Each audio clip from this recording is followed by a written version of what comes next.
காக்காங்களை பத்தி விடுறாங்க அப்படின்னு ஒரு கிளி கேக்குது. அதுக்கு இன்னொரு கிளி சொல்லுது, காக்காங்களா அழகா இல்லாம கருப்பா இருக்காங்களே, அதனாலதான் போல அந்த பாட்டிக்கு பிடிக்கல அப்படின்னு சொன்ன உடனே இன்னொரு கிளி சொல்லுது, யாரையும் இப்படி குறைச்சி எடை போடவே கூடாது, இது ரொம்ப தப்பு அப்படின்னு அந்த கிளி சொல்லுது. அப்படி இருக்கிறப்ப ஒரு நாள் அந்த பாட்டிக்கு ரொம்ப முடியாம போயிருது. எந்திரிச்சு கூட எந்த வேலையும் பார்க்க முடியல.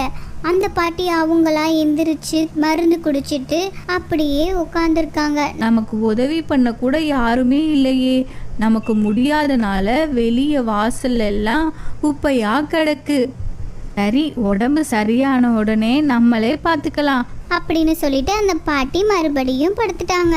நம்ம முடியாம இருக்கிற இந்த நேரத்துல நமக்கு யாராச்சும் உதவி பண்ணா நல்லா இருக்கும் அப்படின்னு யோசிக்கிறாங்க.